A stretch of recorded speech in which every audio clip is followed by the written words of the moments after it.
Hello my dear students, in this lecture we are going to see one previous year GATE numerical on force analysis in gears. The question was asked in GATE 2014 for 2 marks in set 2, that is evening set. Now the question is,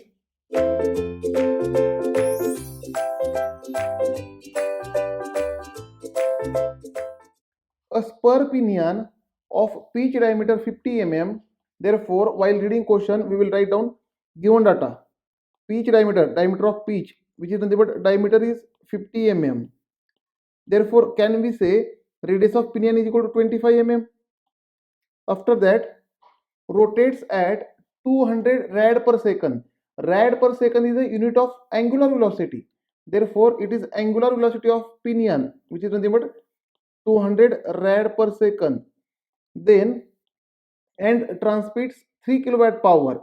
Means power transmitted is P is equal to 3 kilowatt, which is nothing but we can say 3000 watt. After that, the pressure angle of the tooth of the pinion is 20 degree. Pressure angle is given, that is phi is equal to 20 degree. Then assuming that only one pair of teeth is in contact, this is our assumption. This is our assumption always. Always we are assuming there is only one teeth is in contact at a time. The total force in Newton exerted by the tooth of the pinion on the tooth of mating gear is. Now they are asking what is the total force. F is equal to question mark. They are asking what is total force exerted. Right.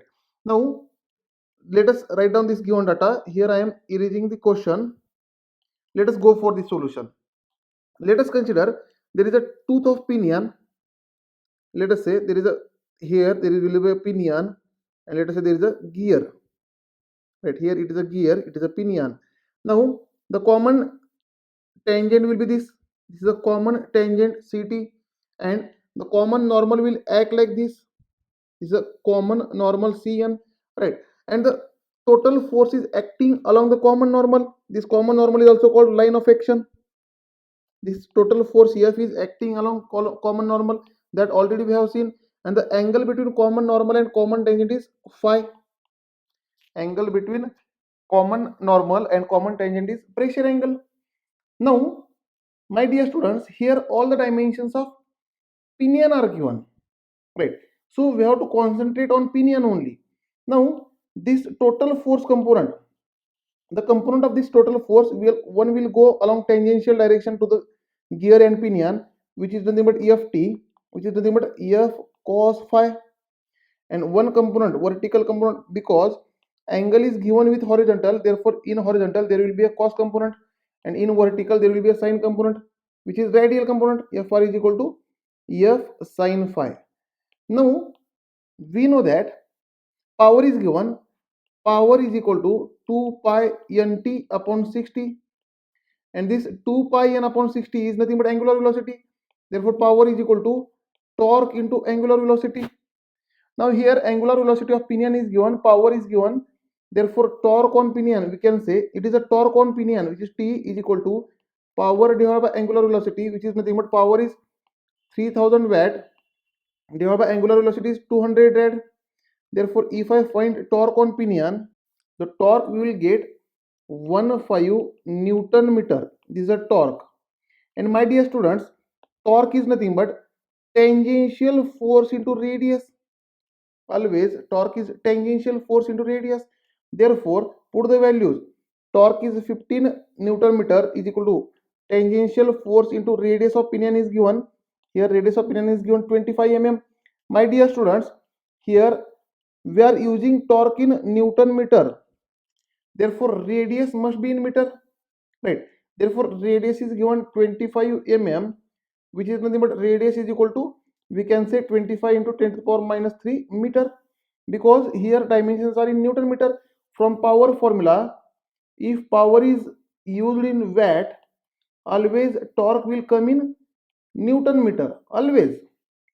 Therefore radius we have to put in meter only, that is 25 into 10 to the power minus 3. Now from this equation, if we calculate tangential force, Ft is equal to 15 divided by 25 into 10 to the power minus 3. Let us find this tangential force. Then this tangential force, by putting the values, I will get 600 Newton. The value of this tangential force will be 600 Newton. And my dear students, this Ft is nothing but Ef cos phi. They are not asking you tangential force. They are asking you what is the total force, right? If question is to find tangential force, then answer is 600 Newton. But the question is to find total force. Now this tangential force is nothing but Ef cos phi, right? Therefore total force is equal to tangential force divided by cos phi, which is nothing but 600 divided by cos of the pressure angle is given 20. Therefore solve this, put in calculator, you will get total force is equal to 638.5 Newton. Therefore for this question your answer is F is equal to 638.5 Newton. In fill in the blanks you have to type this answer for getting full marks. Now this is your answer for given question. Now let us say if they ask you what is radial force, then we can say radial force is equal to F sin phi, which is nothing but F is nothing but 638.5 into sin phi is sin 20. Then from this you will get radial force, whatever may be the answer, the total force you are using in Newton, therefore this answer will be also in Newton. But question is to find total force, therefore for this question in bracket, in fill in the blanks you have to type 638.5 because already they are asking in a Newton. So again no need to write the unit, and also there is no provision to write the unit. Already in question they will mention in which unit you want to find. They are mentioning to find in Newton, therefore you have to type 638.5 for getting full marks. Thank you dear students. In next lecture we will see one more numerical on gear design.